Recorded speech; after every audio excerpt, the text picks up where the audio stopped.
Am I the butthole for telling my husband he can't come to my doctor's appointments anymore until he goes to therapy? I am 29 weeks pregnant with a baby boy. My husband and I were so excited when we found out because a few years ago we suffered an unfortunate loss of our baby at 24-week gestation. Our baby just wasn't developing correctly and there was nothing we could do. It was just one of those sad things. I went to therapy for it, and came to terms with it, but my husband never did. As much as I asked and begged, he didn't. Now, every time we go to a doctor appointment, he essentially has a panic attack going, during and coming back, talking about how we are going to lose this baby too. It's been happening since we found out, so that's 29 weeks of this. I go to doctor's appointments fairly frequently due to some minor issues that have caused me to be considered high risk. After my last appointment, while coming home, my husband told me we should start considering the worst and looking into urns and cremation in case we lose this one too. This is where I told him he needed to go to therapy and I wouldn't be having him come with me because he stresses me out and that's not good for our healthy baby and for my blood pressure, which is what is making me high risk until he does get therapy. He told me I'm being unreasonable and he's being realistic, and that I can't stop him from going with me because it's his baby too. This was last week and he has been cold and still hasn't made a therapy appointment and honestly has been kind of hostile towards me. I know he's just scared we're going to lose our baby, but having him with me is maybe the cause of what could make us lose our baby because he makes me so stressed. AITA? Edit. I don't live in America. The apparent national mandate of your spouse not being allowed to be with you in the hospital, as far as I know, is an American thing. Not where I am. NTA et al. Your medical appointments are not something he has a right to attend, and especially not if his lack of chill is putting your pregnancy in danger. Heck, if he can't get it under control, imagine having that energy around while actually giving birth.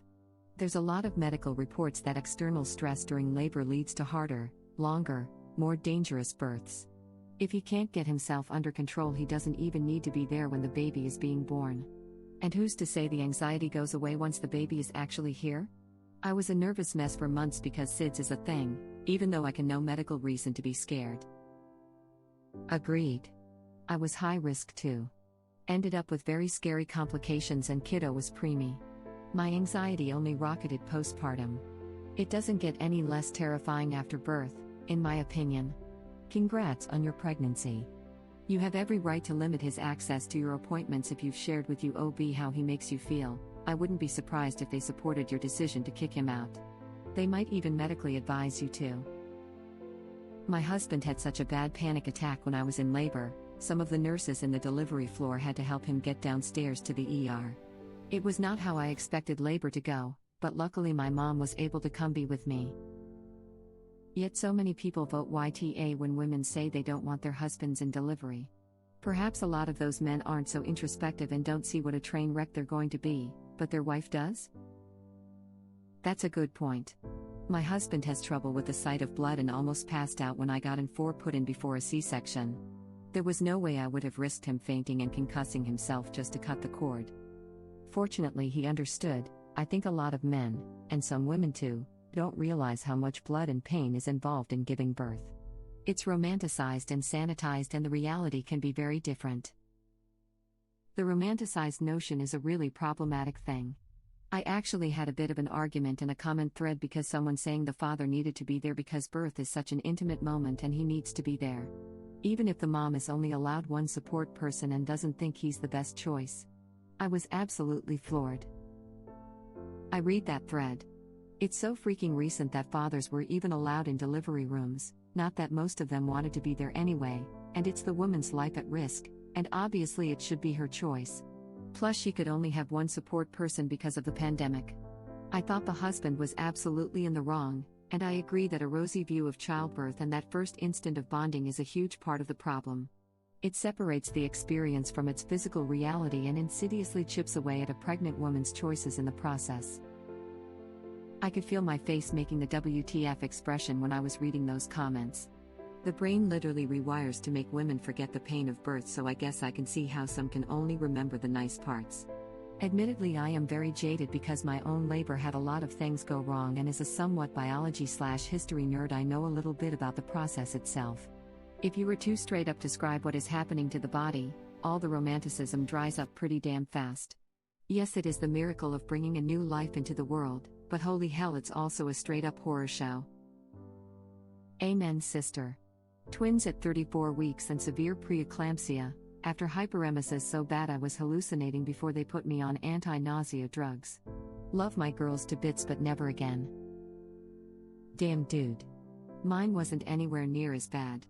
The epidural numbed me too much so I couldn't push, meaning the labor ran way longer than it might have otherwise. Pain meds started running out. Something happened with the placenta and my kid basically pooped and somehow aspirated it. One day I really need to figure out how to make a poop and lung joke to her. This also gave me a fever and required an emergency C-section. My ex ghosted me halfway through labor after making a bunch of empty promises. Funnily enough, looking back on it, that was actually a big favor to me. While I was completely numb and functioning, I was annoyed, worried, and hurt. But when all that crap came crashing down, I completely forgot about him. I was in pain and terrified, and I just wanted my mom, who unfortunately passed. My friend was a damn rock star though and helped keep me calm. Went into the operating room with me and held my hand the entire time. While I was unconscious after the surgery, someone came into the room to get paperwork filled out. My brother actually tried to give them the name he wanted and my friend shut that crap down hard. I honestly don't know if my ex would have been capable of giving me the same support she had. And I know with my ex I wouldn't have had such a hilarious to me memory. There was this chart on the room like patient's goals or something.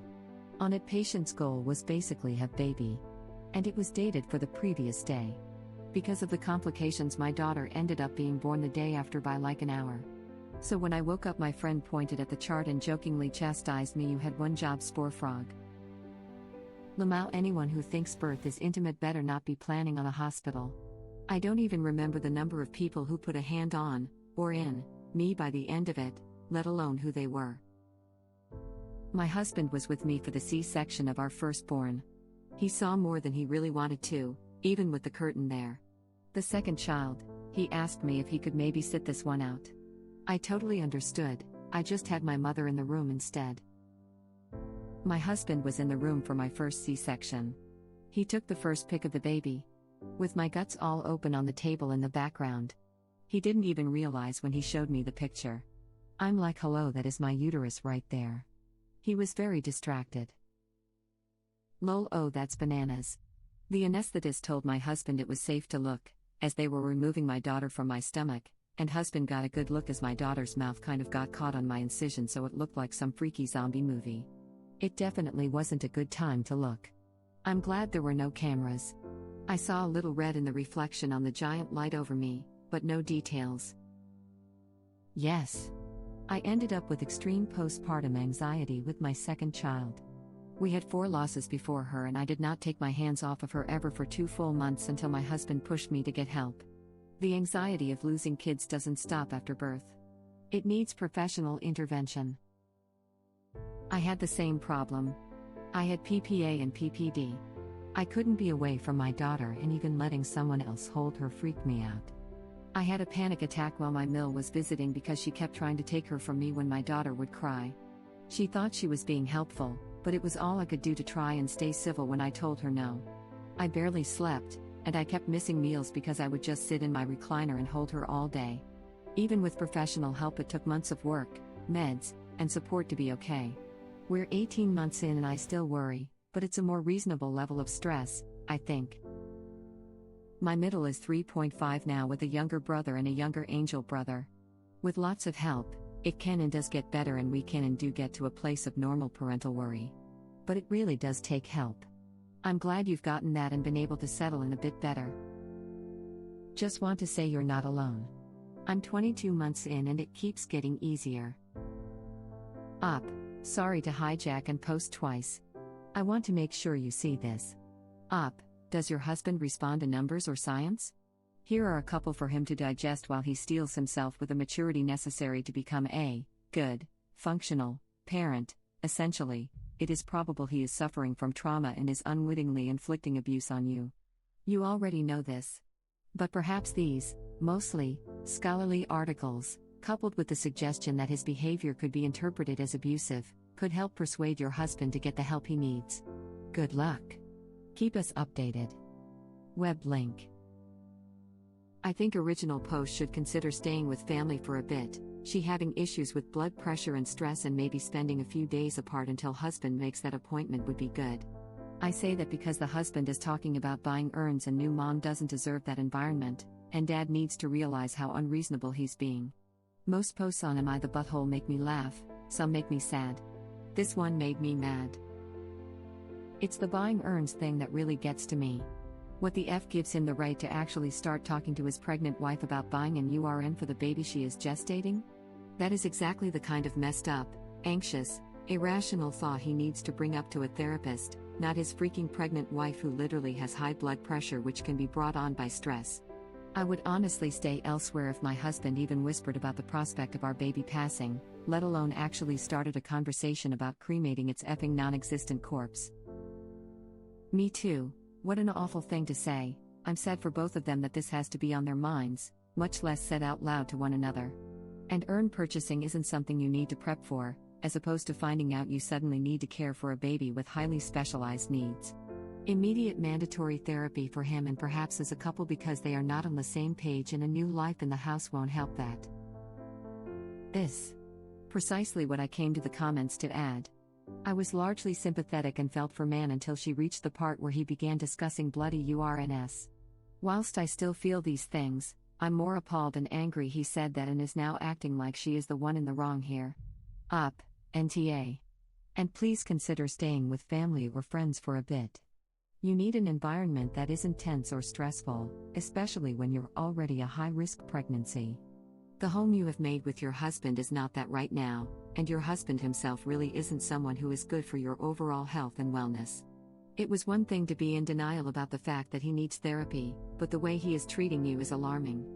Not a doubt that he is one of the biggest causes of your stress and high-risk status. And until he realizes this, he is only going to be a detriment to the pregnancy. Maybe the next 8 or 9 weeks. Full term is about 37+ weeks. I would call your OB/GYN and tell them about your husband's fears. I would hope in this day and age, they have a way to address his concerns. Medical assistant in an OB/GYN office, and yeah, we do. It's a list of therapists, support groups, bereavement counselors, and crisis hotlines.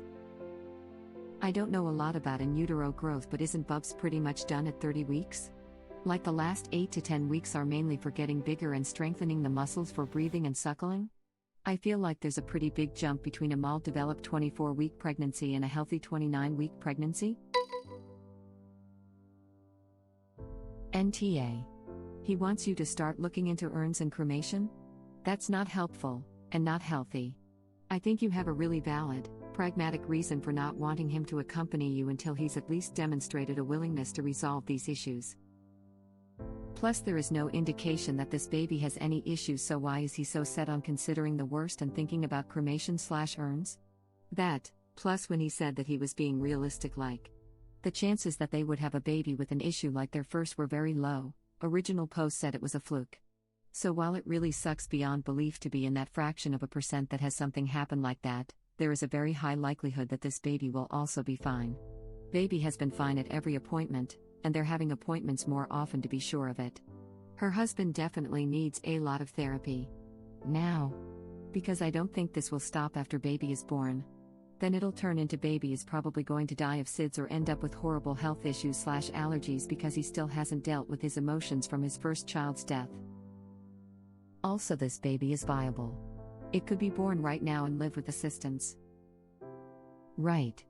I just looked it up and the 29-week premature survival rate is between 90 and 95%. Can confirm. I was born at 28 weeks and my mother routinely works with premature babies, and all of us are more or less fine. For a baby you type incredibly well. It's amazing how well young kids work with technology these days, isn't it? Our first was born at 30 weeks, 3 days in 2018. He's doing awesome. Yup. Kiddo would have a slightly higher chance of lung-related issues, asthma is a common one, than a full-term kiddo, but it's nowhere near a guarantee and plenty of preemie babies don't have any long-term health issues. He's trying to protect himself from the shock and pain he felt last time when he probably allowed himself to bond with the pregnancy. My worry is that this will keep going into the kid's life, and he'll live in a prison of his dad's anxiety. I think therapy is crucial. This is such important perspective. As someone who suffers from anxiety and has a constant fear of something terrible happening to my children, I can't imagine the addition of having already lost a child mounted on that. He needs professional help now, so that you, your child, and your husband can have the normal amount of anxiety later. And even if his dad always struggles with anxiety, therapy can help him take ownership of that, gain tools to cope, and learn how to apologize when he screws up. I think it can be valuable to model that for kids. NTA. Go to your appointments by yourself. He needs to stop doing this and should be told that he's not helping. Is there any relative/friend that has gone through something like this that can back you up on this and get him to get help? If he keeps this up, you might have to move out temporarily with family that can give you more help and less stress. See if your doctor can talk to him, too. Thank you for watching. If you like our videos, please like them on YouTube. And share them with your friends. Please subscribe to be the first to know about Red Rabbit Reader's new videos. We welcome your comments below. Another of our videos will begin shortly.